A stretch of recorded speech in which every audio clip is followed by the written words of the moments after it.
오늘 특별히 또 서울대학교 수요 채플 가운데 또 함께 예배에 참여하게 되고 또 말씀을 함께 교제하게 돼서 감사드리고요.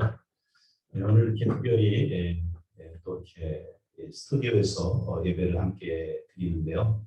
좀 낯설지만 그래도 오늘 반가운 여러 또 우리 대학원 친구들 오래간만에 코로나 상황 때문에 교제하지 못하고 또 얼굴 자주 보지 못했는데 주 안에서 건강한 모습을 이렇게 만나 뵙게 해서 반갑습니다. 우리 상원 형제도 기숙사에서 2, 3년 전에 이렇게 자주 뵙고 했는데 이렇게 건강하게 또 주님을 찬양하는데 또 선교해 주셔서 감사하고요.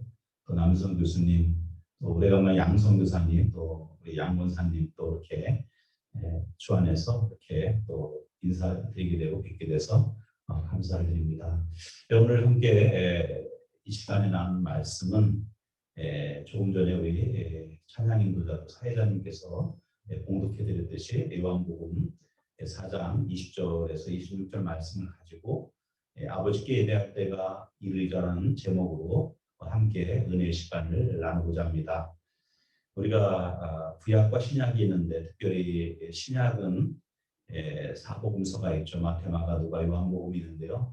이것을 사복음서라고 얘기하고 특별히 마태, 마가, 누가는 공간복음서라고 얘기하지만 요한복음은 어떤 역사적인 시대적 관점으로 말씀을 기록한 것이 아니라 하나님의 생명의 어떠함을 그리스도에 대해서 사도 요한이 말씀을 전개해 나가고 있습니다. 그래서 1장, 2장, 3장, 4장 이렇게 말씀이 전개되는데요. 1장은 전체적으로 하나님의 마음이 어떤 질서와 과정을 통해서 우리 가운데 오시게 됐는가. 그래서 태초에 말씀이 있었다 이렇게 이야기를 하고요. 그 말씀 되신 분이 육체로 오셔서 우리의 구원자가 되셨다. 예수께서 우리를 십자가에서 죽으시고 또 부활하심으로 우리 죄를 단번에 용서하시고 구원하셨다라는 이 전체적인 어떤 하나님의 생명의 어떠함들을 1장에서 기록하면서요. 2장, 3장, 4장, 5장, 6장 이렇게 요한복음이 전개가 되는데 한 장 한 장이 여러 처지와 상황 가운데 우리 인생이 놓여져 있는데 여러 처지와 상황 속에서도 케이스 바이 여러 인간의 내면의 어떤 고민과 문제가 있는 것이죠. 3장에서는 어떤 종교인 니고데모가 어떻게 예수님을 만나서 복음을 듣고 구원받게 되는가 이 부분에 대한 이야기가 전체 한 장에 기록되어 있고요. 또 오늘 함께 나눌 요한복음 4장 여러분이 자주 들었던 말씀인데 수가성 여인이 어떤 처지 가운데서 예수님을 만나서 그 인생이 변화돼서 아버지를 만남으로 그 인생이 전격적으로 변화되고 자유케 되는가에 대한 이 말씀이 또 전개되고 있고요. 5장은 38년 된 경자가 율법의 세계로부터 매여 있다가 어떻게 주님 만남으로 말미암아 그가 걷게 되고 또 뛰게 되고 변화되는가 이런 말씀들이 전개가 됩니다. 오늘은 그래서 4장의 본문 말씀을 가지고 말씀을 나누기로 하는데요. 사마리아 수가성 여인에 대한 이야기입니다. 예수님께서 일부러 수가라 하는 동네에 찾아가셔서 이 여인을 만나 주셨던 내용이 오늘 적혀 있습니다. 여러분이 잘 알듯이 이 여인은 어떻게 보면 품행이 좀 단정하지 않은 여인이다. 나중에 밝혀지지만 남편이 다섯이 있었다. 이렇게 기록되어 있는데요.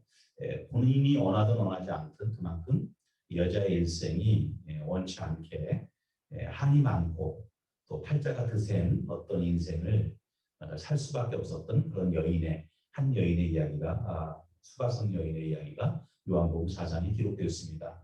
저도 이제 신학대학 마치고 또 대학원 마치면서 결혼을 했는데요. 이제 저는 캠퍼스 커플이라 이제 7년 연애를 했습니다. 신학대학에서 공부를 열심히 해야 되는데 이제 공부도 하지만 연애를 했습니다. 근데 그래서 그 연애를 해서 이제 결혼하게 되는데 남자가 이제 여인을 바라보고 결혼하는 입장과 또 아내 된 여자가 이제 결혼을 할 때 남자를 기대하고 있는 이런 어떤 바라보는 관점이 좀 다른 것 같습니다. 남자는 사랑하니까 또 충동적으로 또 사랑하니까 이제 결혼하는데요. 이 자매들은 이 남자를 만나면 내가 정말 행복할 수 있을까? 또 이 남자를 만나면 내가 믿음 생활을 잘 유지할 수 있을까? 또 이 남자를 만나면 내가 앞으로 살아가면서 인격적으로 대우를 받으면서 정말 복되고 행복한 삶을 살까? 여러 가지 많은 것들을 이제 복잡하게 생각해 보는 것이 남성과 또 여성이 금성에서 남성에서 여자 남자 이야기가 있지 않습니까? 이렇게 좀 하나님 만드실 때 이렇게 만드신 것 같아요. 그래서 여자들은 자매들은 남편 된 이 남자에게 운명을 맡기면 나를 행복하게 해줄 것인가 이런 부분에 대해서 고민하게 되는 거죠. 근데 이 여인이 한 사람 한 사람 만나는데 한 사람 한 사람 만날 때마다 그 여인의 인생에 뻥 뚫린 구멍이 허전함이 채워졌으면 좋겠는데 채워지지 않은 이 모습이 오늘 성경에 기록되어 있습니다. 저는 여러분에게 나누고 싶은 것은 정말 한 남자를 만나서 우리 일생이 주님 안에서 행복한 삶이 여러분 안에서 누려지기를 주로 축원합니다. 그런데 이 여자는 마음이 진실한 것 같아요. 사실 헤어지고 싶어도 외부적인 도덕적으로나 윤리적으로나 저희 어머니도 그랬지만 때로 부부싸움 할 때 내가 정말 죽고 싶고 살고 싶지 않지만 너희들 때문에 산다 이렇게 우리 이미 돌아가셨지만 우리 부모님 세대 어머니들이 때로는 가정이 좀 부정적인 상황이 있거나 마음이 힘들고 어려울 때는 트러블 있지 않습니까? 그때 이제 자녀들 붙잡고 그렇게 이제 하선했던 모습들이 이제 기억이 나는데요. 이 여인은 그래도 진실한 것 같아요. 자기가 정말 마음에서 채워지지 않으면 또 그 채워지지 않는 것을 찾아서 다른 남자를 만나고 또 다른 남자를 만나서 5명의 여인을 만나는 부분들을 이야기하고 있습니다. 이런 어려운 인생에 결혼의 문제나 가정생활의 문제나 관계의 문제 이런 여러 문제가 있는데 이러한 문제를 첫 번째는 이 문제를 지극히 잘못 푸는 사람들이 있습니다. 그것이 무엇이냐면 내가 스스로 나는 괜찮은 사람이다. 나는 착한 사람이다. 이렇게 생각하는 부류들이 있습니다. 일명 제가 예전에 한번 얘기한 적이 있는데 착한 여자 컴플렉스죠. 착한 여자 컴플렉스, 착한 남자 컴플렉스예요. 차라리 이 수가성 여인처럼 너무너무 피곤하고 너무너무 힘들어서 싸우기 할 만큼 멱살 잡고 한번 싸울 만큼 그 마음이 한이 있거나 문제를 느끼거나 그러면 되는데요. 모든 부분에 있어서 그 선하게 반응하는 사람들이 사실은 자기 문제를 잘 해결하지 못하고 풀지를 못합니다. 그래서 심리학적으로 그런 사람들을 러버라고 합니다.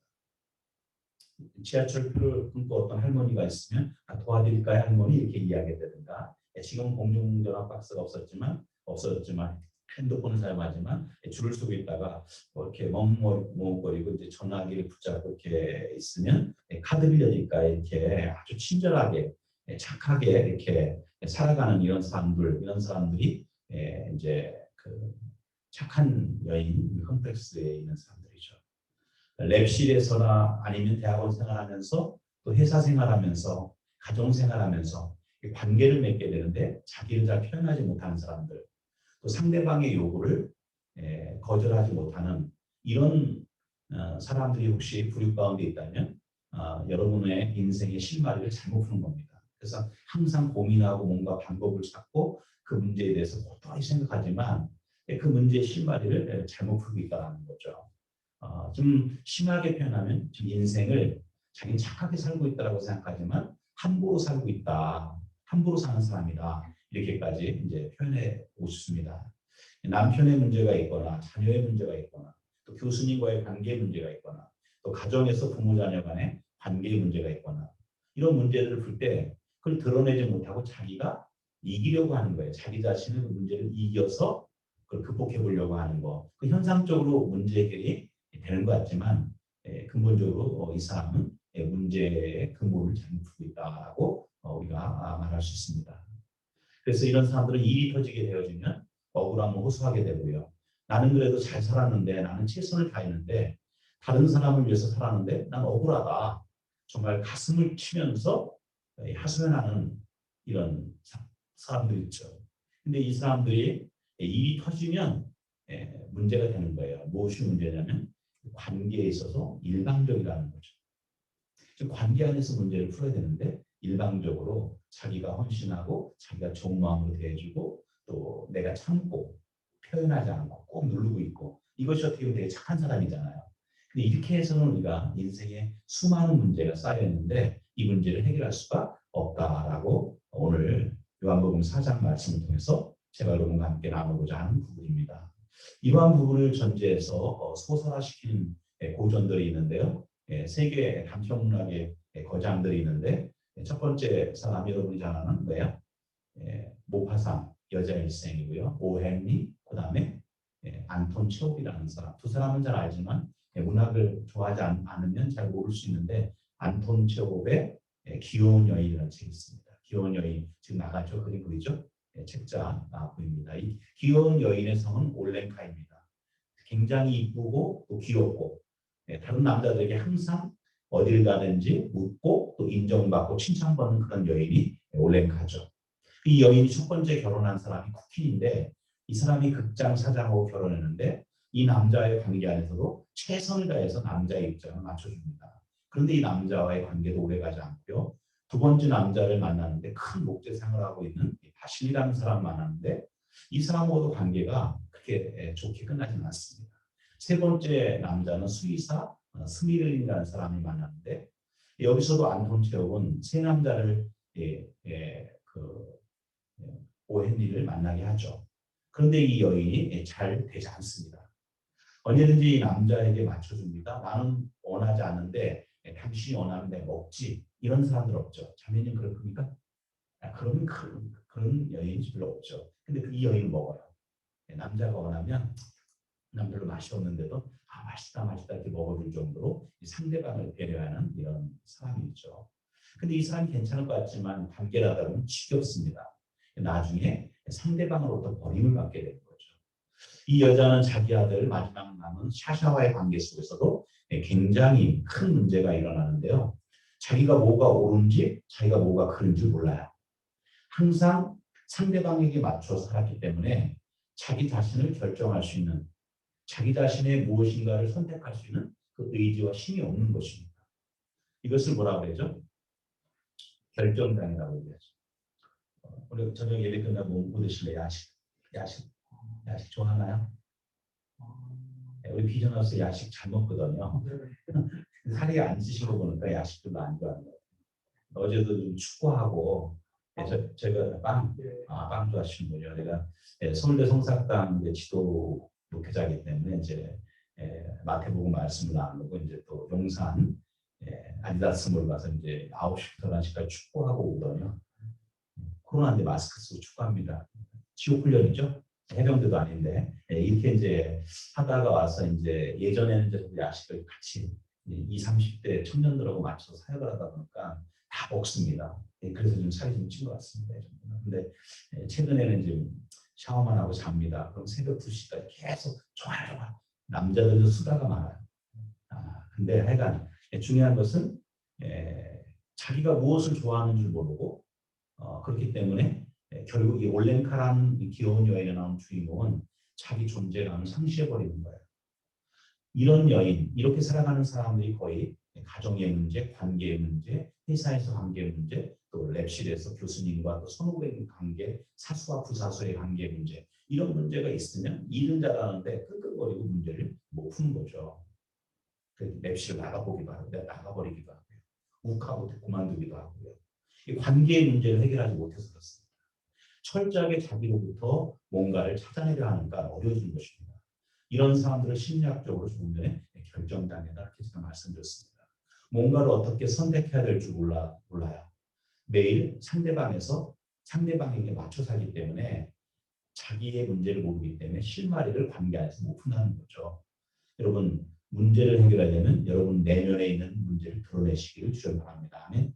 드러내야 되는 거예요. 지금 때로는 터프하고 좀 잘못될까 봐 관계에 두려움이 있지만 이 문제를 진실하게 하나님 앞에서 기도하면서 드러내길 바랍니다. 드러내야 치유가 되는 거죠.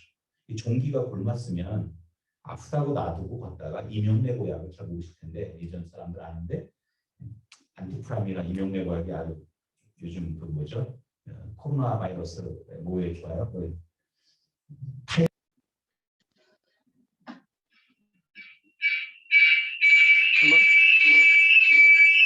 예수님을 권면합니다.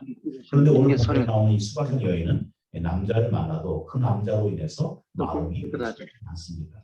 첫 번째 만난 남자는 좀 얼굴이 잘생긴 남자입니다. 얼굴이 잘생긴 남자고 살다 보니까 매일 얼굴만 보고 살 수 없지 않습니까? 30대 가능하지만 50대 먹으면 평균치 되거든요. 그래서 이제 이 여인이 또 이제 속 꽉 찬 남자를 만나고 싶다 했는데 이 남자는 성실하고 속이 꽉 차 있는데 돈을 잘못 벌어요.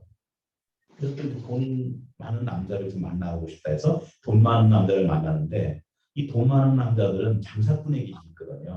이 장사꾼의 기질이 있기 때문에 뭐 음식을 우리 동네에서 이제 추어탕이 또 뭐예요? 갈비집 가면 갈비 맛있다 이렇게 하면서 그냥 그때마다 모든 게 다 최고입니다.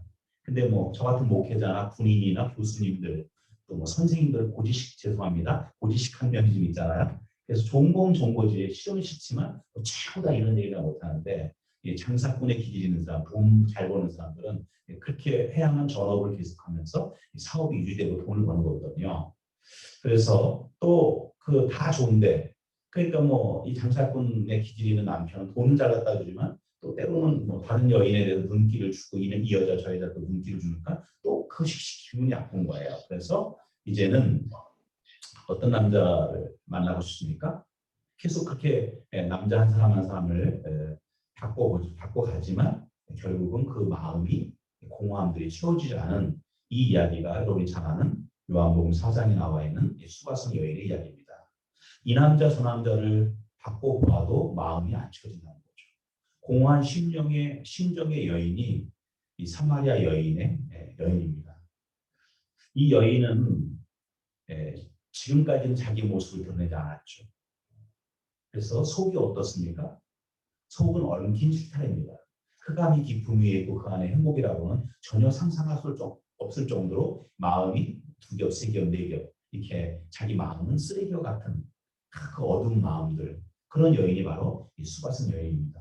겉으로는 전혀 그 모습을 드러내지 않지만 2중, 3중, 4중으로 격결이 쌓여있는 양파 껍질과 같은 그 인간의 심리 내면을 표현하고 있는 말씀이 요한복음 4장에 있는 수가성 여인의 이야기입니다. 보통 이 한마는 여인이구나 이렇게 생각하시지만 이 요한복음 4장은 상황과 조건의 문제가 아니라 인간의 변화는 그 내면의 양파 껍질처럼 2겹, 3겹으로 복잡한 그 인간의 내면이 어떻게 예수님을 만나서 드러남으로 말미암아 그가 구원받고 또 변화되고 또 새로워지는가 이런 말씀을 전개하고 있습니다. 그래서 이 여인은 예수님을 만났을 때 이 여인이 내면 속에 겹겹이 쌓여있는 인생의 고통과 문제를 벗어내고 하나님 아버지 앞에 정말 자유로움을 누리고 구원받을 수 있었는가를 대해서 요한복음 4장은 잘 표현하고 있습니다. 사실 우리가 조금 더 신중하게 생각해 보면 우리 속에서도 이 여인과 같이 살진 않죠. 도덕적으로나 윤리적으로나 나쁜 짓을 하는 것은 아니지만 이 여인과 같은 마음이 있습니까 없습니까? 있죠. 그저 정직하게 얘기하면 나도 그렇게 뭐 함부로 살진 않았지만 우리 내면을 이야기해 주고 있는 거죠. 우리 대학원생들 수요 체프를 섬겨주고 있는데 기독교 수요회에서 그렇죠. 학위 문제라든가 졸업의 문제, 교수님과의 관계 문제, 또 진로 문제, 직장 문제, 결혼 문제, 또 결혼하면 남편과 아내와의 문제, 또 자녀 키우는 문제, 또 뭐 건강 문제. 목사님 이거 하나만 해결되면 참 소원이 없겠어요. 그렇게 얘기하지만 제가 사역을 하면서 많은 영혼을 만나보지만 왜요? 거짓말입니다. 또 하나 해결하면 또 다음 것도 문제가 있고 또 다음 거 문제가 있고 또 욕심이 다 나오게 있는 거거든요. 저를 비롯해서 모든 사람이 욕심이 있는 거거든요. 그렇기 때문에 그 인간의 내면이 어떤 채워지지 않는다는 거죠. 그래서 사마리아 여인은 인간의 내면의 마음이 어떻다는 것을 상징적으로 드러내주는 사람이고요. 말씀입니다. 이 사람을 향해서 예수님이 찾아가십니다. 요한복음 4장 3절에 보게 되면 거기 나갔죠. 유대를 떠나서 다시 갈릴리로 가실새 4절에 사마리아로 통행하여야 하겠는지라. 예루살렘에 계시다가 제자들과 함께 이제 갈릴리로 가시는데 갈릴리로 갈 때 반드시 통행하는 지역이 있는데 사마리아 땅입니다. 그럼 사마리아 땅으로 통해서 갈릴리로 가면 되는데 예수님이 일부러 수가라는 동네에 찾아가시죠. 일부러. 그러니까 돌아간다는 거죠. 왜 하필 급한데 돌아갈까? 제자들은 의문인 것입니다. 예수님이 일부러 돌아가신 이유는 영적으로 목마르고 육체적으로 목마른 한 여인이 거기 기다리고 있기 때문에 너무너무 인생이 복잡해가지고 그 인생의 문제를 풀지 못하는 이 여인을 만나시기 위해서 일부러 예수님이 찾아가신 것입니다. 이것을 뭐라고 얘기하냐면 하나님의 사랑이다 얘기하는 거죠. 하나님의 사랑. 사람이 하나님을 사랑하기 전에 먼저 하나님이 사람을 사랑하신 것을 찬양합니다. 어떤 상황과 조건이 있을 때 이걸 뭐라고 하냐면 파국의 법칙이라고 얘기하죠. 조건을 주면 반사하는 것. 이것을 성경에서는 율법적인 세계다 이렇게 얘기합니다. 세상에서는 뭐라고 얘기하냐면 give and take, take and give 이렇게 얘기하는 거죠. 조건이 있으면 움직이는 거죠. 그러니까 하나님 앞에서 조건적으로 예배 가운데 나갈 때가 있죠. 힘들고 어려우면 도와주세요. 도와주면 그 잠깐 또 감사가 잊어버리고 또 안 도와주면 교회 안 나오고 이런 게 이제 신앙에서 조건부적인 신앙이라고 이야기할 수 있는 거고요. 또 우리가 세상에서는 거예요. 내가 밥 2번 사면 넌 적어도 1번 사야 되잖아. 뭐 이런 어떤 친구 사이에서 그 조건이 있다는 거죠. 이게 세상이 돌아가는 법칙이에요. 근데 하나님 그러시지 않는다는 거죠. 일부러 예수님께서 정말 목말라서 영적으로 육적으로 울고 있는 한 여인을 찾아갑니다. 찾아가셔서 말을 걸고 만나죠. 저도 캠퍼스 사역을 한 지 벌써 9년째인데 서울대에 이곳에 들어와서 또 여러 교수님들이 또 도와주시고 함께 또 관계 맺어주시고 여러 또 선교단체 간사님들이 또 캠퍼스 사역을 처음 해보니까 일반 목회만 하다가 그래서 정말 때로는 알려주시고 어떻게 이렇게 전도한다 이것도 알려주셨는데 감사하죠. 근데 저도 캠퍼스에서 지금은 이제 코로나 때문에 만나지 못하지만 한 사람 한 사람 만날 때마다 제가 찾아갑니다. 잠깐 시간 좀 있으세요? 말 걸죠. 말 걸어오신 하나님. 칼빈이 여기죠. 옹알이 하면서 어린아이의 눈높이에서 맞추시는 그 말 걸어오신 하나님의 사랑을 찬양합니다. 말을 거는 거죠. 예수님께서도 이 여인을 향해서 그를 구원하기 위해서 변화시키기 위해서 말 것입니다. 조건부적인 사랑이 아닌 것입니다. 우리 부모님들도 자식을 향해서는 어때요? 조건부적으로 사랑하지 않죠. 전적으로 진자리 많은 자리 어머니 사랑 노래도 있지 않습니까? 근데 하나님의 사랑은 주고 또 주고 또 줘도 이 히브리서 말씀에 무궁한 생명의 능력이다라고 이렇게 히브리서 기자는 이야기하고 있는 것입니다. 그래서 우리가 이 땅에 살아가면서 예수님께서도 아가페적인 사랑을 이야기하는데 왼뺨을 내며 오른뺨을 대라 속옷을 달라면 겉옷까지 주어라 이렇게 가르칩니다. 예수님이 우리에게 주는 교훈이 뭐예요? 삶의 내면 가운데 흐르는 것은 은혜가 필요하다는 거예요. 우리 인생이 행복하고 복되고 아름답고 관계가 해결되려면 문제가 해결되려면 위로부터 오는 하나님의 은혜가 필요하다는 것입니다. 근데 우리는 이 은혜를 사모하기보다는 뭔가 은혜도 필요하지만 내가 뭔가 이 문제를 내 힘으로 해결해 보려고 하는 문제들을 이렇게 해결하려는 어떤 행위, 노력들을 한다는 것입니다. 그래서 우리 사람에게는 은혜가 필요합니다. 이 은혜라는 것은 우리가 관계 맺으면서 용서해 주는 것이 필요하고 용서받는 삶이 필요합니다. 용납하는 것이 필요하고 또 상대방으로부터 내가 용납받는 것이 필요합니다.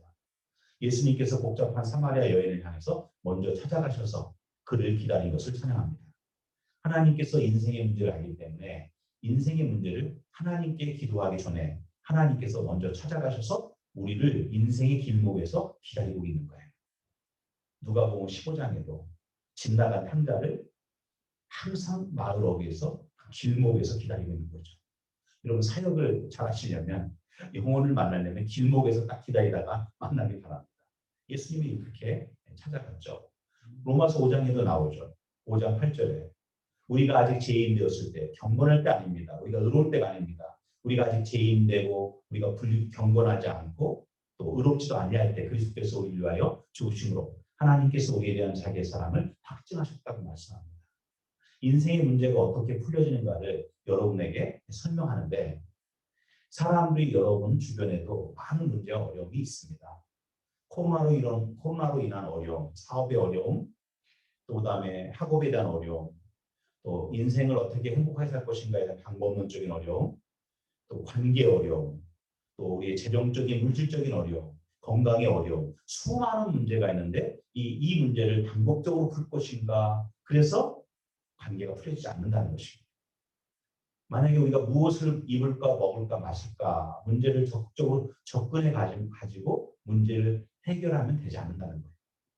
이 문제 해결은 하나님의 문제 해결은 반대입니다. 그래서 이것을 파라독스라고 얘기하고 역설이라고 얘기합니다. 마태복음 5장에 보면 팔복에 대해서 이야기하죠. 심령이 가난한 자는 복이 있나니 천국이 저희 것이며 의에 줄이고 목마른 자는 하나님의 유로를 받을 것이다.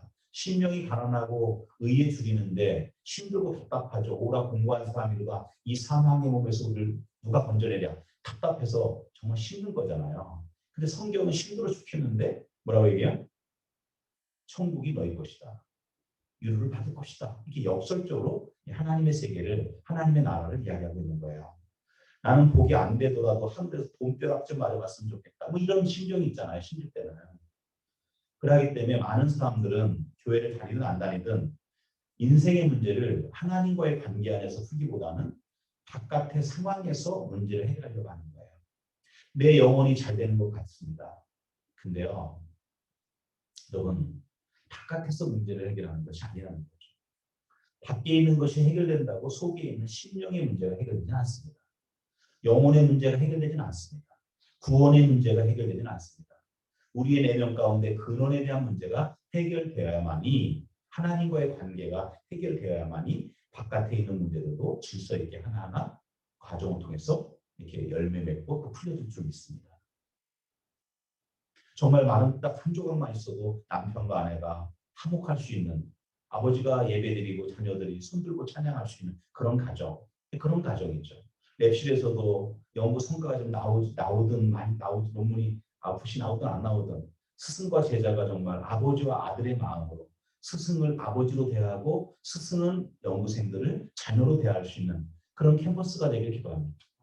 그 가정 가운데 우리 대학원 우리 학생들, 기독 학생들이 정말 평상시에 흩어져서 정말 그 생명의 향기로 각 그 연구실을 복음화할 수 있는 또 저도 함께 돕고 기도할 수 있는 우리 서울대 캠퍼스 사역이 다시 회복되고 일어나기를 주님 바랍니다.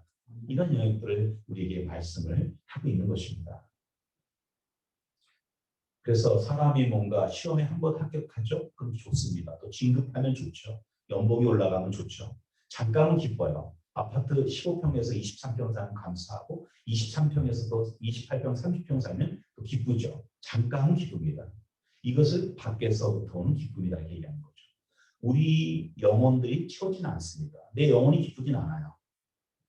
우리도 참 사역하다가 이번에 하나님께서 은혜를 주셔서 비전하우스 또 교회 건축을 있는 건물을 어떻게 구입하게 됐어요. 너무 감사하죠. 근데 그 감사도 감사하지만 그 감사가 그 영원한 것보다 정말 한 주 한 주 한 영혼 한 영혼 만나면서 말씀을 나누고 복음을 나누고 교제할 때 한 영혼이 죄와 세상과 율법의 행위로부터 매여 있는 어떤 종의 삶을 살다가 눌림을 삶을 살다가 예수 그리스도의 복음을 듣고 한 영혼이 변화되는 것. 그것이 내 영혼이 기쁘단 말이야. 그것이 우리 성도들의 기쁨이 되고 우리 믿음의 형제들의 기쁨이 되기를 주의 축원합니다. 아멘. 이분들을 이야기하는 것이죠. 그래서 이 남편 저 남편 바꿔봐야 이 여인의 마음이 채워지지 않는다는 것입니다. 속에 하나님이 들어와야 된다는 거예요. 이 여인 속에 하나님이 들어와야 된다는 거예요.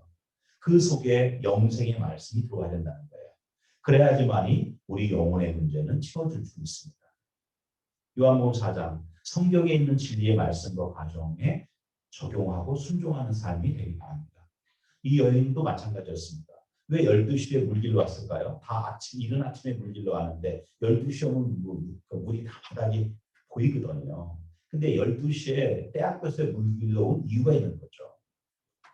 무슨 문제 때문에 왔냐면 목말라서 왔는데 이 우물을 성경에서 오늘 야곱의 우물이다 이렇게 얘기합니다. 아브라함과 이삭과 야곱이 약강에서 변화받고 이름이 야곱에서 이스라엘로 바뀌죠. 그 이후에는 이스라엘 민족이 야곱의 후손이 됩니다. 이스라엘 민족이 누구 앞에서 시내산에서 약속의 민족 모세로부터 율법을 받습니다. 그래서 그 우물을 뭐라고 하냐면 야곱의 우물이다. 율법으로 인해서 물을 먹는 우물을 야곱의 우물이라고 얘기하는 거예요. 그래서 이 야곱의 우물물도 목마를 때 먹으면 목이 축여집니다.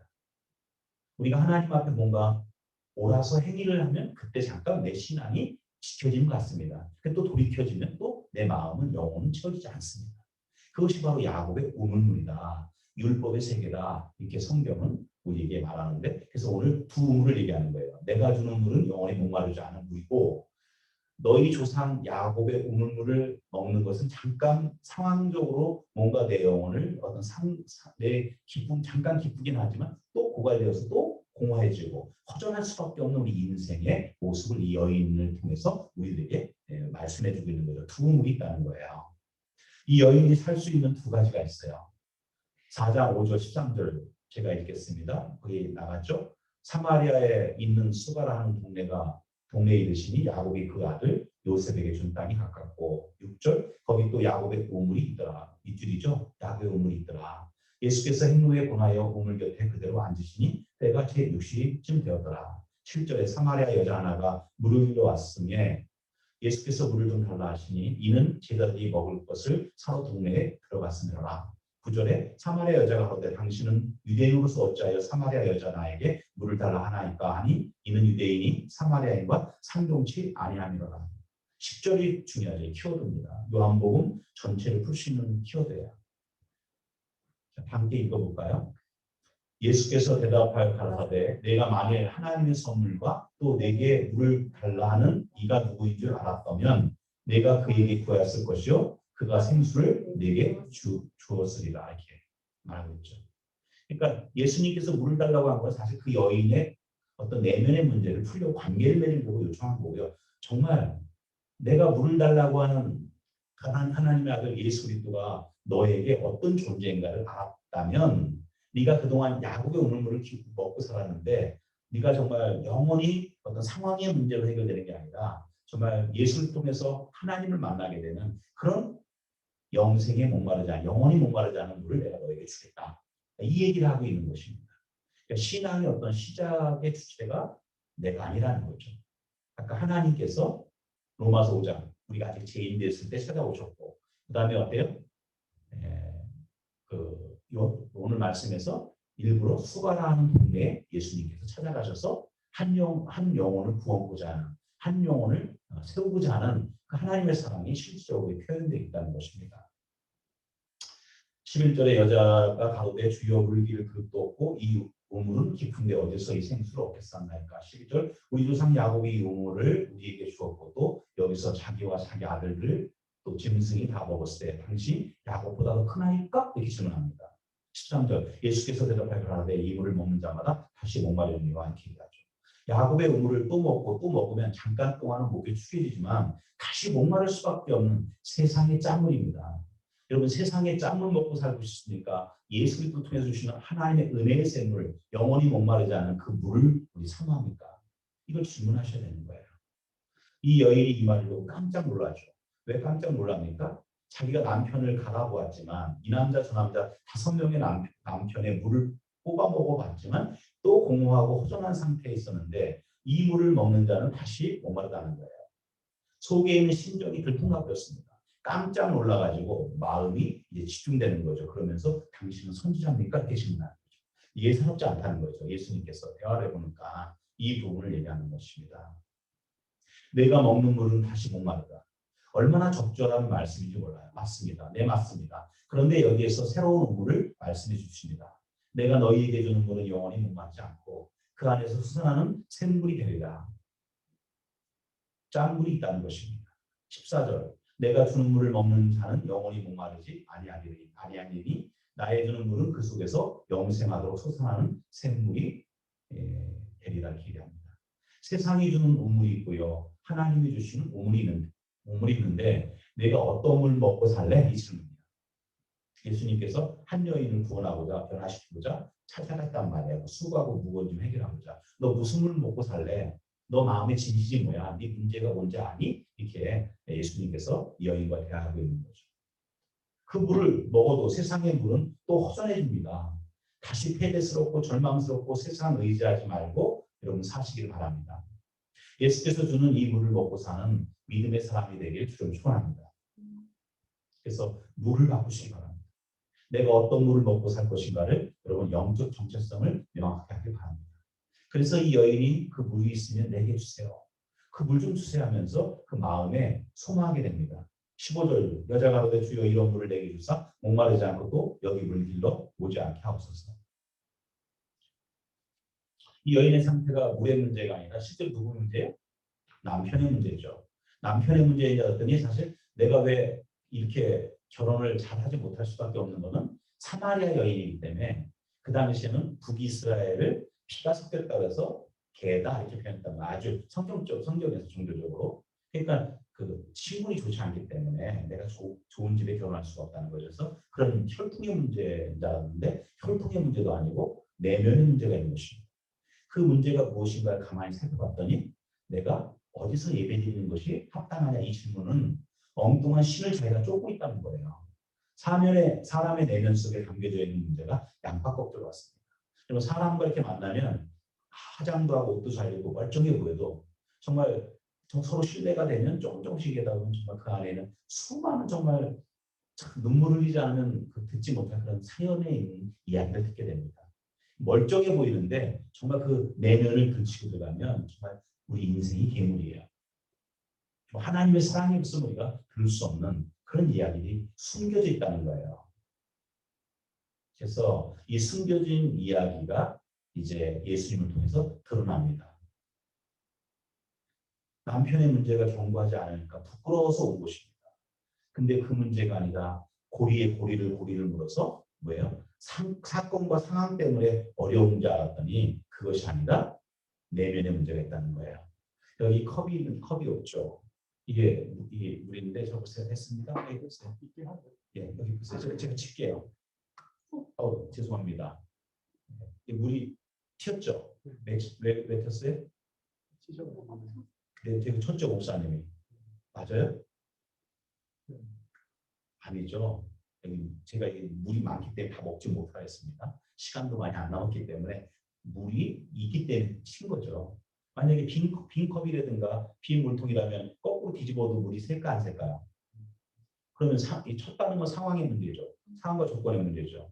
근데 많은 사람들이 세상 사람들은 당연하지만 우리 믿음이 있는 형제 자매들도 인생의 문제를 기도해놓고 계속 상황으로 문제를 풀려고 하는 거예요. 방법론적으로. 그게 아니라 인생에는 본질적인 내면의 문제가 있다는 거예요. 이 문제를 하나님 앞에 가져가기를 주님 바랍니다. 이 여인이 이 문제를 보기 시작하는 거예요. 부끄럽지만 남편이 다섯인데 그래서 점점점 심각하게 그 내면의 문제를 이야기하고 있는 거죠. 그래서 속지 말라는 거예요. 사건과 상황이 아무리 바뀌어도 속에 있는 것이 바뀌지 않습니다. 여러분 잘 알듯이 서울에서 새는 바가지 부산에서 새는 거죠. 제가 예전에 대학원 수련회 함께 참여하고 그랬는데 이제 교수님들과 한 방에서 이렇게 팀을 들어서 교제하고 1박 2일 동안 저기 후한기술회관에서 했거든요. 예전에. 근데 얘기 들어보면 이제 의대생들 있고 작곡가생도 있고 공대생들도 있고 경제학과도 있고 사학과에 다 있는데 그 진로에 대해서 방향 그 결혼에 대해서 특히 진로 결혼 졸업 중요하잖아요. 근데 이걸 방법론적으로 이제 푸는 거예요. 그보다는 제가 차마 이제 다 얘기 못했는데 그냥 하나님 앞에 가져갔으면 좋겠는데 기도하면서도 뭔가 내가 해보려고 하는 거죠. 네, 상황적으로 그렇게 해서 문제가 풀리지 않는다는 거예요. 자, 실제로는 로마서 10장 19절 20절 말씀이에요. 내가 다시 읽죠. 시작. 내가 원하는 바 선언하지 아니하고 도리어 원치 아니한 바 악을 행하는도다. 20절. 만일 내가 원치 아니하는 그것을 하면 이를 행하는 자가 내가 아니요 내 속에 거하는 죄니라. 뭐라고요? 죄를 하는 거지. 죄 문제가 있다는 거예요. 사람의 죄 문제, 내면의 문제는 죄 문제입니다. 셀프, 자아의 문제입니다. 선악을 따먹고 하나님의 자리에 앉아서 하나님을 대신하는 내 자신의 문제죠. 이 근본적인 죄 문제가 하나님 앞에 처리가 되지 않고서는 인생의 문제가 계속 돌고 돈다는 거예요. 우리가 매일 교회 가서 제가 어제도 얘기했지만 예수 그리스도가 오신 목적은 죄 문제 해결해 주고 오신 겁니다. 아멘. 우리가 죄 문제를 해결받지 못하고 교회를 다닌다는 건 그래도 말씀 듣기 때문에 감사하지만 우리가 인생의 근본 문제는 하나님 앞에서 죄 문제예요. 이 하나님 앞에서 죄 문제가 반드시 해결돼야 되는 거예요. 그래야 하나님과의 관계가 올바로 시작되면서 우리가 또 교회 생활하고 다른 사람을 섬길 수 있고 복음을 전할 수 있고 우리가 찬양할 수 있고 기도할 수 있는 것입니다. 이 문제를 얘기하는 거죠. 내 속에 거하는 죄 때문에 그렇구나. 그 속에서 그를 깊이 붙잡고 있는 이 눌림, 죄의 문제가 있다는 거예요. 주님께서 이 부분을 말씀하는 거예요. 내가 주는 물을 먹고 누가 주고 싶은 물을 먹고 싶으냐 이렇게 얘기하는 거죠. 그러면 반드시 뇌 속에서 엉키는 실타래처럼 엉키게 하는 문제가 있습니다. 뇌 속에 숨긴 것 있지 않느냐? 그 숨긴 것을 정확히 드러내라는 거예요. 여러분 우리가 하나님을 만나려면 우리 속에 제 문제를 드러낸다 이렇게 얘기할 수 있고 우리 안에 뭔가 물려있고 관계 어려움, 엉켜 있는 것들 있잖아요. 그런 상황의 문제, 교수님 때문에 누구 선배 때문에 후배 때문이 아니라 그 사람들 문제 있어요. 다. 모든 사람 문제가 있어요. 그 문제로 우리 반응하고 사는 게 아니에요. 우리 안에 오신 하나님으로 우리 안에 오신 그리스도의 생명으로 반응하면서 우리가 죄를 이기고 관계를 회복하고 우리가 또한 승리하는 삶을 사는 것을 여러분이 믿으시기 바랍니다. 그래서 우리가 하나님과의 관계를 회복하려면 뭐라고요? 드러내야 되는 거예요. 드러내지 않고 관계하게 되면 우리는 계속 형식적인 관계, 어떤 육체적인 관계. 그러니까 어제도 축구했지만 우리가 교회는 축구합니다. 또 밥 맛있습니다. 찬양합니다. 또 때로는 이쁜 여학생도 있을 거다. 멋진 남학생도 있을 수 있습니다. 또 그다음에 자기가 좋아하는 게 있잖아요. 말씀 듣기 좋아하고 다 좋아요. 다 좋은 건데 거기에서 머무르지 말고 다음 단계로 넘어가자는 거예요. 처음 하나님과 그렇게 시작했더라도 교회 왔더라도 보다 본질적인 우리 내면의 문제, 제 문제를 드러내놓고 하나님 앞에서 이 문제가 해결될 때 우리 영혼이 자유케 되는 거예요. 사냥꾼의 올무에서 죄의 올무에서 우리 영혼이 자유케 될 줄 믿습니다. 그래서 사람들은 근데 이걸 못 드러내죠. 다른 사람이 나를 어떻게 평가할까, 어떻게 볼까 이게 두려워하는 것입니다. 근데 우리가 하나님 앞에 우리가 변화되려면 드러내놓기를 바랍니다. 아멘이죠. 이 과정을 여러분이 교회 안에서 또 말씀을 들으면서 반드시 거쳐가기 바랍니다. 하나님은 여러분 속에 숨겨진 것을 다 아십니다. 하나님과 진정한 인격적인 관계를 갖기 원한다면 여러분이 드러내야 돼요. 그래서 이 드러내지 못하기 때문에 숨기고 있기 때문에 기도를 해도 기도 응답이 잘 안 되고 뭔가 잘 되다가도 열매를 맺지 못하고 뭔가 산뜻하게 출발했는데 끝으로 가면 갈수록 용두사미가 되는 그 이유는 정말 자기 속에 있는 것을 드러내고 있지 않기 때문에 그런 거죠. 자, 간단히 얘기합니다. 여러분 누가복음 19장에 삭개오가 있어요. 삭개오는 나면서부터 난쟁이에요. 그렇기 때문에 유대 사회로부터 어때요? 친구가 없어요. 성전에서 예배를 드릴 수가 없어요. 그래서 그에게는 열등의식이 있는 거예요. 내가 그래서 너희들이 내 친구가 되지 않고 내가 정말 이 사회로부터 소외되는데 내가 열심히 돈을 벌어서 세리가 돼서 세리장이 돼서 내가 너희들 복수할 거다. 이런 심정이 있었어요. 성공하고자 하는 마음이 있었던 거죠. 성공하고자 하는 마음 가운데 뭐예요? 자기의 핸디캡. 이걸 참 울어도 안 되고 부모도 원망하고 자기 자신 원망하고 친구들 원망해도 이 나면서부터 이 핸디캡을 해결할 수가 없었던 거예요. 그래서 세리장이 되는데 친구들이 안 와요. 안 오는데 친구들이 안 오는데 그래서 마지막에 안 되겠다고 예수님이 지나간다는 소식을 듣는 거예요. 근데 예수님이 지나가는데 예수님을 이렇게 보려고 하니까 1m 90짜리 거인들이 딱 서 있는 거예요. 그러니까 마지막에 자기가 이제 포기하고 예수님 만나봐야겠다. 이렇게 자기 방법으로 핸디캡을 극복하지 못하는데 자아 문제를 극복하지 못하는데 그 앞에 그 큰 형제들이 서 있는 거죠. 예수님이 참 신기해요. 마지막 그 누가복음에 나와 있는 19장에 삭개오가 변화되고 구원받을 때도 왜요? 자기 무슨 문제를 드러냅니까? 아, 나는 키가 작구나. 이 열등의식이잖아요. 이 문제를 드러내셨습니다. 근데 그때 삭개오가 난 남들이 뭐라 그래도 좋아. 난 키가 작다고 해도 괜찮아. 근데 그 50먹은 세리장인데 자기 것을 내려놓고 뽕나무에 올라갑니다. 뽕나무에 올라갈 때 그가 자유케 됐습니다. 할렐루야. 그가 예수님을 위해서 만나게 된 거예요. 그가 그 전까지는 자기의 힘으로 자기 핸디캡을 극복하려고 했던 거예요. 근데 뽕나무에 올라감으로 말미암아 남이 나를 뭐라고 평가해도 좋아. 나는 뭐만 있으면 돼. 주님만 있으면 돼. 난 하나님만 있으면 돼. 난 아버지만 있으면 돼. 난 근원만 분명하면 돼. 하면서 이 삭개오가 구원받고 변화되는 역사가 누가복음 19장에 있습니다. 시간이 없어 못 찾아요. 제가 올려놨는데 그래서 올려주시기 하고요. 자, 이 부분들을 우리에게 말씀을 드리고 있습니다. 그래서 삭개오에게 감춰졌던 그 깊은 열등의식, 난쟁이 아닙니까? 근데 예수님을 장애가 있단 말이에요. 예수님을 만나는 시점에서도 이 장애의 문제가 난쟁이라는 이 문제가 핸디캡이 문제가 됐던 거죠. 그래서 자신의 깊은 고뇌에 빠지는 것이죠. 삭개오는 그 문제를 극복하게 됩니다. 키 작은 문제를 극복하게 됩니다. 돈 없는 문제, 가난의 문제, 외모의 문제, 공부 많이 못한 문제, 성적 잘 안 나온 문제 이 다 잘 나오면 좋은 거잖아요. 때론 그렇지 않지만 그것으로 우리가 사는 게 아니라는 거예요. 우리가 하나님으로부터 오는 은혜로 말미암아 아버지로 인하여 말미암아 예수 그리스도로 말미암아 사는 우리 하나님의 자녀들이 되기를 바랍니다. 그래서 자기만의 역기능적인 열등빛이 있어요. 이것을 여러분 하나님 앞에 내어놓지 못하면 주님과 인격적인 관계를 갖지 못하고 하나님과 인격적인 관계를 가질 수 없는 것입니다. 그래서 마지막에 나 예수 믿고 싶어요. 예수님 만나고 싶어요. 이 키 작은 문제를 삭개오가 내어놓은 거예요. 그 자아가 다 깨져버렸던 것입니다. 예수님께서 삭개오야 내려오너라 내가 오늘 내 집에 유하게 되겠다. 이 반드시 우리가 변화되려면 이러한 내면의 문제를 드러내는 과정들이 필요하다는 거죠. 그래야 우리가 하나님을 예수님을 인격적으로 만날 수 있다. 예수님께서도 이 여인이 네 남편 불러오라 하면서 죄를 지적하는 것입니다.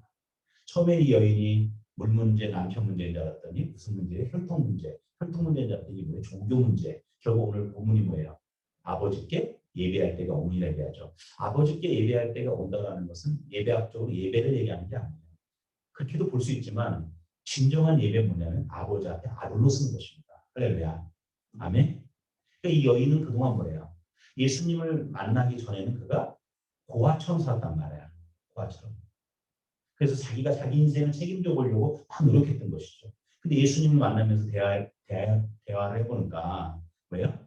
그러니까 그리신산이 있는데 그러면 그 북아수리에서 아시리아에서 멸망당하고 북이스라엘 패망당했잖아요. 남유다에게는 예루살렘 성전이 있고 북쪽에는 그리신산에서 우상숭배했단 말이에요. 그럼 어디에서 예배를 드려야 더 합당합니까? 이런 질문을 하고 있는 거죠. 근데 야 남쪽도 아니고 그리신산도 아니고 예루살렘도 아니고 아버지께 예배할 때가 오니라. 이 말은 너에게 시작이 있다. 너에게 아버지가 있다. 너에게 근원이 있다. 너에게 창조주가 있다. 우리를 창조하신 분이 있다. 우린 그 앞에 피조물이다. 이 사실을 누가 알게 돼요? 예수 그리스도를 만남으로 말미암아 이 수가성 여인이 변화되게 된 거예요. 그래서 내 말을 믿으라. 뭐라고요? 다른 사람들 세상의 정보, 인터넷 정보, 매스컴 그런 게 정보고 진리의 말씀, 하나님의 말씀, 예수 그리스도의 말씀을 너 믿으라. 믿는가 뭐예요? 난 고아에 있는 자, 영적인 고아에 있는 자라는데 나에게는 나를 창조하시고 이 땅에 보내시고 목적을 두고 이 땅에 보내신 창조주 하나님 아버지가 있구나. 이 사실을 여인이 알게 되는 거예요. 이 여인이 알게 되면서 어떻게 됩니까? 다시 물동이를 내버려두고 그동안은 뭐예요? 5가지 남편을 바꿔보면서 허전한 마음을 극복해 보려고 했어도 도저히 안 되는데 그 남편 문제, 그 다음에 혈통 문제, 그 다음에 뭐예요? 종교 문제, 어느 곳에서 예배를 드리면 더 은혜가 되는가 이런 문제가 아니라 나에겐 근본적으로 하나님과 나의 관계 문제가 있었던 거구나. 나는 아버지를 못 만났던 거구나 그동안. 근데 예수 그리스도가 우물가의 여인을 찾아가서 너에게 아버지가 있다. 너를 창조하신 분이 있다. 너의 근원이 있다. 넌 고아가 아니다. 하면서 그 영혼이 밝아졌어요. 그 영혼이 밝아짐으로 말미암아 그가 변화됐어요. 그러니까 그 전까지 뭐였어요? 그쵸 고민하고 있었잖아요. 난 12시 물길로 왔잖아요. 근데 이 여인이 어떻게 됩니까? 물동이를 내버려두고 나 이제 난 자유케 된 거예요. 그래서 동네 사람들에게 come and see 와봐라. 예수 그리스도로 와서 만나봐라. 그 마지막 번에 예수 그 동네 많은 사람들이 이 여인으로 말미암아 예수님을 만나게 되는 구원의 통로가 되고 또 복음 전도자의 삶을 살게 됩니다. 할렐루야. 우리가 어느 곳에 있든지 어느 직업이든지 어떤 공부를 하든지 어떤 과를 메이저를 공부하든지 여러 상황과 조건은 다 다른 것 같아요. 상황의 문제고 근본론의 문제인 것 같은데 인생의 문제 그래서 안식이 없습니다. 이 여인이 예수를 통해서 아버지를 만나고 근원을 만나고 하나님을 만났을 때 그가 평강을 누리게 되고 안식을 누리게 되고 영혼이 안식을 누리게 된 거예요.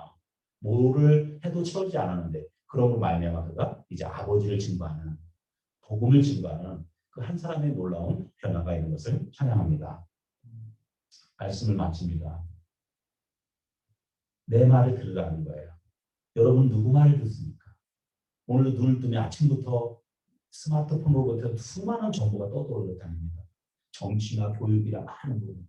그것은 커먼센스예요. 어떤 또 전문적인 어떤 영역에서의 맞는 이야기들, 합리적인 이야기예요. 사람은 상황으로 사는 것이 아닙니다. 하나님의 사람은 상황으로 사는 것도 아니고 뭐예요? 조건과 또 합리적인 것으로 사는 것이 아닙니다. 같이 사람은 하나님이 부으셔야 됩니다. 하나님이 오셔서 우리 아버지가 되시고 내 인생의 시작이 되시고 내 과정과 끝을 하나님이 책임지신다는 거예요. 이 사실만 우리에게 분명하다면 우리의 영혼이 회복될 줄, 우리의 영혼이 온전해질 줄, 우리의 영혼이 자유케 줄을 여러분 믿으시기를 여러분 주의 이름으로 축원합니다. 아멘. 이 부분들을 오늘 우리에게 말씀을 주셨습니다. 우리에게 누가 있다고요? 한 사람을 만나야 되는 거예요. 예수 그리스도를 만나야 되는 거예요.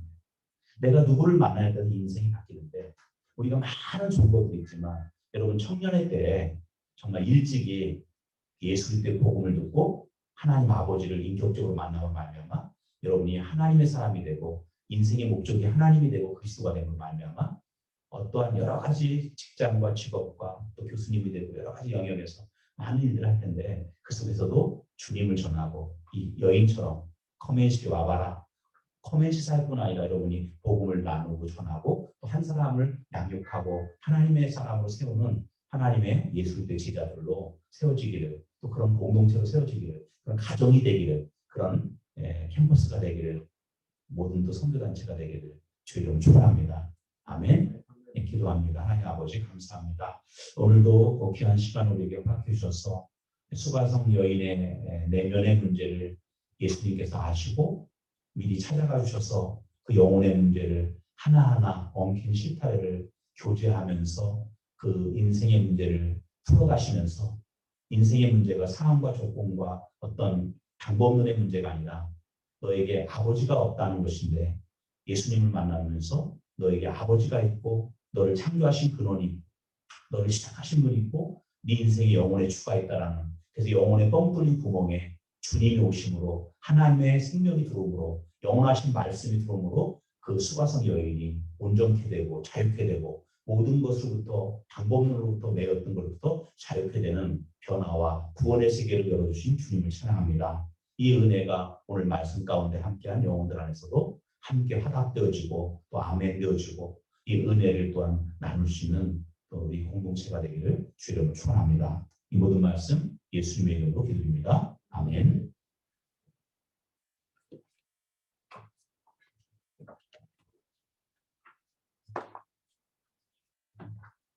네.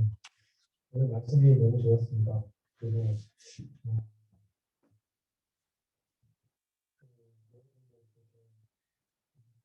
이겼을 것이라고 생각을 하는데요.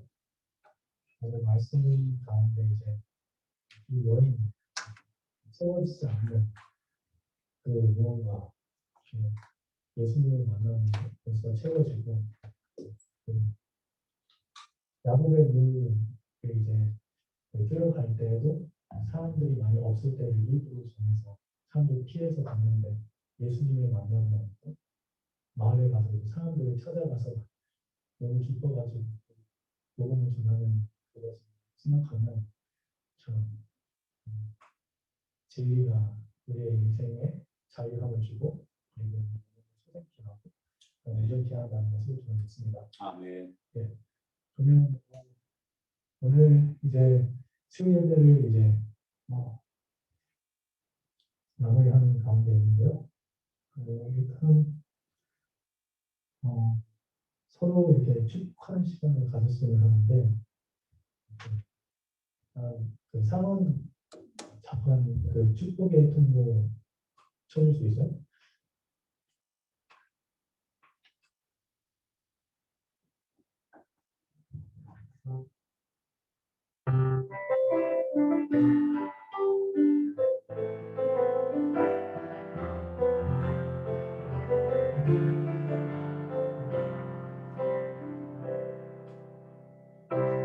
당신은 하나님의 하나님의 축복의 통로 당신을 통하여서 열방이 주께 나오는 당신은 하나님의 하나님의 축복의 통로 당신을 통하여서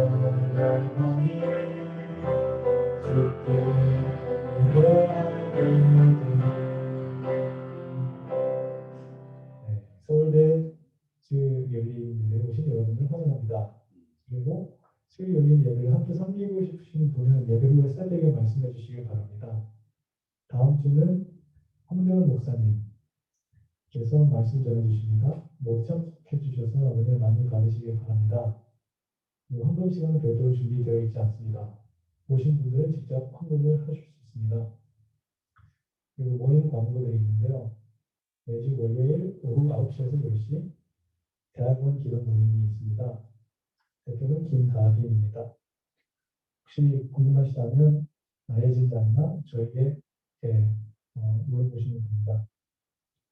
그리고 기독대학원생 모임 페이스북에 자세한 강좌 안내들이 있습니다. 학기 중 언제나 참가하실 수 있고요. 그리고 또한 오늘 축하할 두 커플이 있는데요. 그 공요한 형제랑 서문현 자매가 이번에 결혼을 합니다. 그래서 이번 토요일 7월 3일 오후 12시 20분 하나님이 세우시는 새 가정이 탄생하는 의미 자리에 모두 오셔서 축복해 주시면 감사하겠습니다. 장소는 웨딩 그룹 유다스 영등포 9층 아모르 홀입니다. 네. 그리고 결혼식이 그날 하나 더 있습니다. 전인배 형제와 홍남 자매가 결혼을 하는데요. 하나님이 세우시는 이 새 가정이 탄생하는 의미 있는 자리에 모두 오셔서 축복해 주시면 감사하겠습니다. 이 결혼식은 오후 3시에 있고 서울대학교 연구공원 웨딩홀 1층에 있습니다. 예. 그러면 이제 우리 페어송을 하도록 하겠습니다.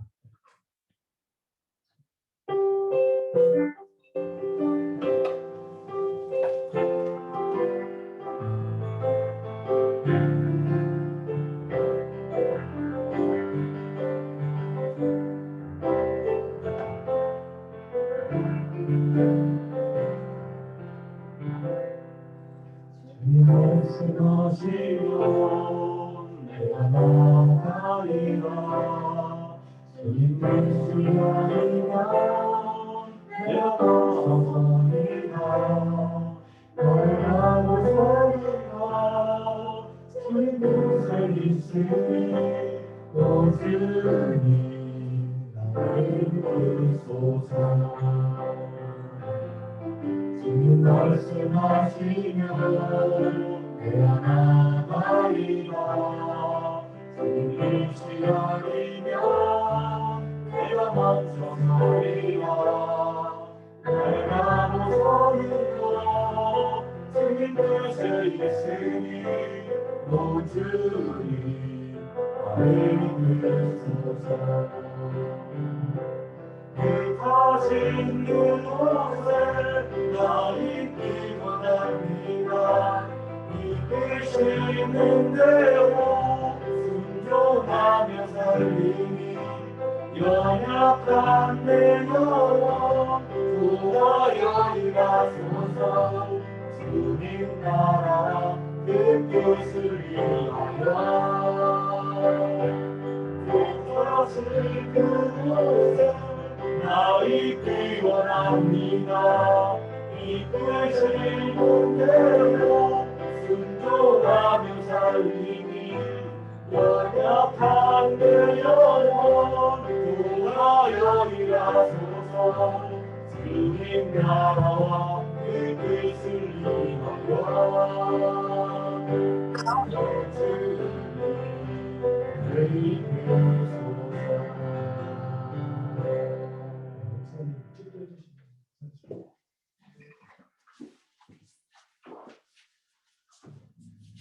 인생에 많은 문제들이 우리 앞에 놓여 있지만 그 문제를 우리 스스로 해결할 수 없는 존재라는 사실들을 오늘 말씀을 통해서 보여주시고 또 알려주신 감사합니다.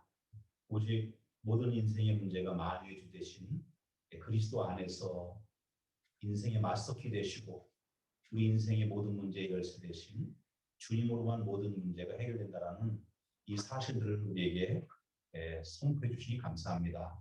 하나님 아버지, 우리가 아버지 앞에 아들로 순종함으로 말미암아 우리가 하나님을 위해서 일하는 것이 아니라 하나님의 아들을 위해서 우리를 위해서 일해 주시는 그 놀라운 은혜의 세계를 날마다 우리가 누리고 만지고 경험하게 하여 주옵소서. 이제는 우리 구주 예수 그리스도의 은혜와 하나님의 극진하신 사랑과 성령의 감화 감동 역사하심이 이제로부터 영원토록 오늘 예배 가운데 함께한 모든 사랑하는 형제와 자매들과 성도들 위해 이제로부터 영원토록 함께 하시기를 간절히 축원하옵나이다. 아멘.